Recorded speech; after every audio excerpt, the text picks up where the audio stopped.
Rugby. What's your assessment of that performance? We won ugly, mate. It was the first half. I thought we played a pretty strong half of footy. We defended quite well. When we got some field position, we capitalised that, turned it into points. Second half, we couldn't get out of our end. They had a lot of footy in that first 20-25 minutes, and they're a good attacking team. Well, I thought defensively we did a good job on them tonight. They're pretty potent when they got the football, and especially with the amount of ball they had. They had 35 play the balls in your 20 metres, which is, I think, almost twice you guys had 18. Just talk to the goal line defence and the scramble to keep them out. Yeah, there's a lot of hunger and care in those efforts, and it's something we build our game off, and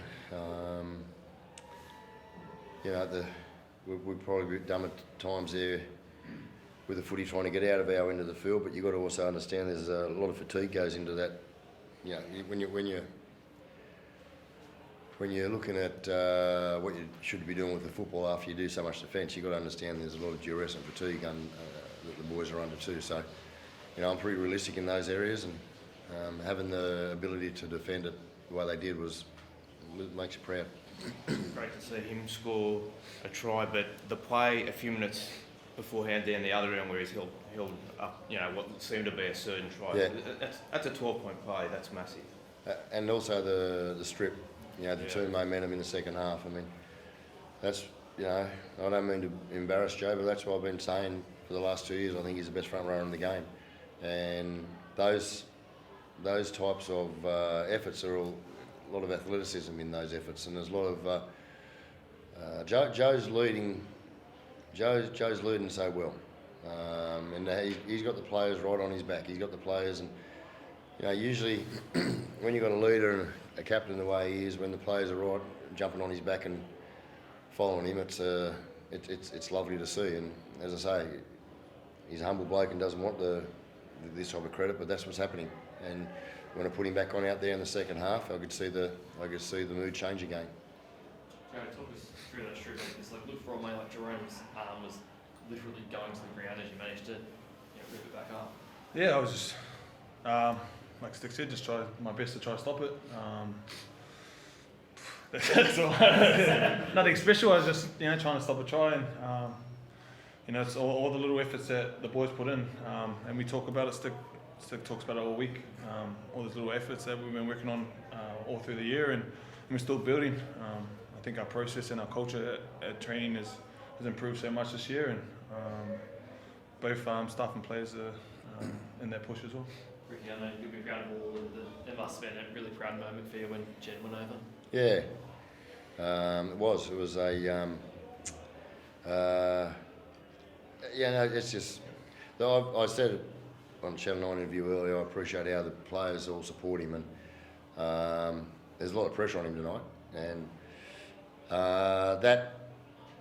those little things, those little scenarios give you a little bit of confidence, and it's the only way you get better is by playing games, and I think he should be happy with his performance for his first game. Is it a bit of a surreal moment for you, Max? You've been doing this for a long time, but you've never had your son go over in the corner when you're coaching a first grade game, you know what I mean? This week's been the hardest week I've had since I've coached, because from a father's point of view, you just I don't want him to come out and be man of the match. I just want him to hold his own, and that's all I wanted, and he did that. And, the amount of times I've been waking up at 3 o'clock in the morning with some real bad thoughts. I didn't get any of those tonight, so it was good. Joe, when he did go over, was there a moment where the father overtook the coach a little bit? Yeah. But we had a game to win too. I had to be the coach, and I'll enjoy a beer with him tonight and enjoy his first game. But I had to coach the team, and again, our senior players are a massive support to me. When I talked to Club 82 boys led by Joe, they wanted nothing else but put Jed in there, and that gave me confidence to select him. there's no way I'd throw Jed in there if I didn't have the support of my players. Personally, I knew he was ready, but I still needed to make sure I had confidence from the boys. Joe, was it important for you to try to put Ricky's mind at ease and let him know we want him to play, we think he's ready for it? Yeah, definitely. I talked to Stick. I let him know. I talked to the 82 boys, our leadership group, and the reason he got chosen for the Vegas trip was because he was the next best man up. Once Salvia went down, the next best man's up. So I actually gave him the phone call. I talked to Stick and I gave Jeddy the phone call, and I think I was more nervous for him because you're letting someone know that they're accomplishing their dream that they've worked so hard for. And I sat in the car for about 10 minutes before trying to figure out what I want to say to him. But it's unreal. I know he won't let us down, and he made some unreal moments out there. The tap back for the 40-20, some tough carries, a try, and the little stuff that people don't notice. So really proud of him, and Stick should be too. Ricky, did he make the call because you couldn't? No. Joe was the one who told me, and Hudson said to me, it's like for like, mate. He's got to be picked. And when Joe rang me and told me, I said, well, you call him and tell him, mate. It's easy to make those phone calls. They're the nice phone calls to make. I hate having to ring people or talk to people and tell them they're not in the team. But I thought it was nice for Joe to be able to tell him, and I think it's even more special for Jed to hear it from Joe. Just on Hudson Young, obviously, played Origin in Perth 2 days ago, travelled across the country yesterday. I was playing in the middle as well. Were you always planning to play him? No. He just demanded it? Yeah, I seen him this morning, and we went over to the gym here this morning, and I just said, mate, I'm going to start you on the bench, and I want you to bring the energy on around the 25-minute mark.